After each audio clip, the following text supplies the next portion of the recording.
Hello and welcome to ashford.com. You are watching an interesting video on skin cancer. Pilots and cabin crew of aircraft have approximately twice the incidence of developing melanomas.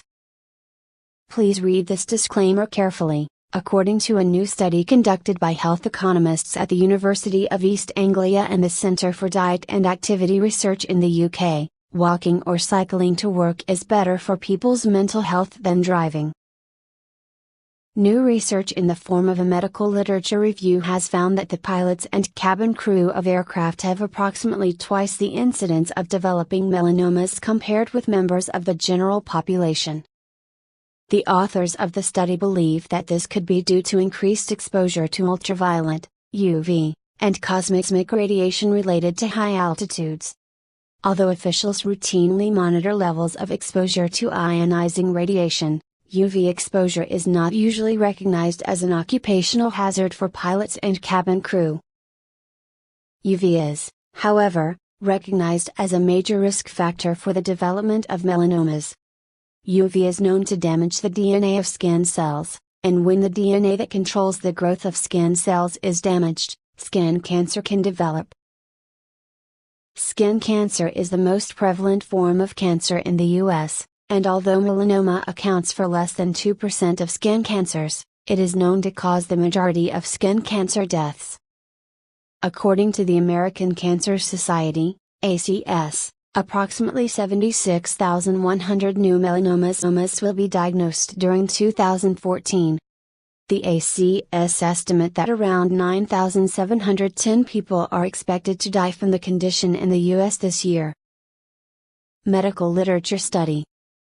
Melanoma rates in the U.S. are consistently rising, and as several studies have suggested that there may be a raised incidence of melanoma among pilots and cabin crew, a team of researchers, led by Dr. Martina Sanlorenzo of the University of California, conducted a meta-analysis of 19 studies, involving over 266,000 participants.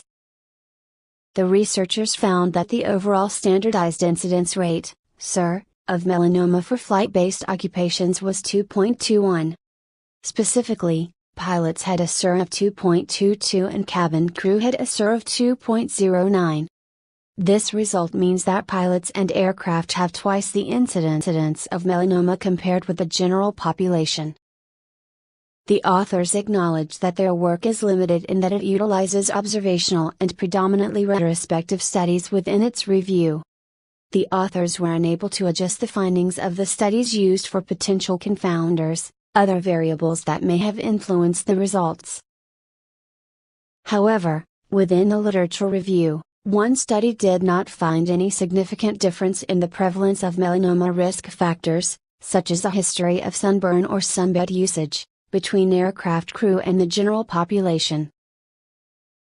Other studies noted a correlation between increased incidence of melanoma within flight crew and increased numbers of flight hours, suggesting that occupational exposure to UV has more of an influence on melanoma incidence than leisure activity exposure.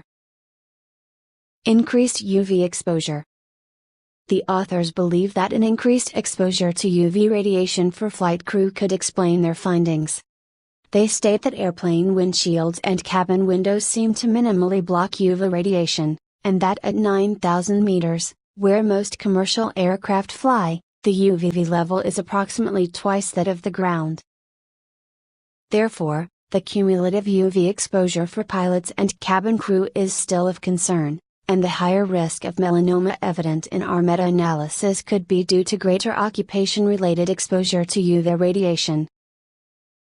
The meta-analysis was partly funded by the National Cancer Institute of the National Institutes of Health and is published in JAMA Dermatology. These findings may have implications for the occupational health and protection for this part of the workforce. References.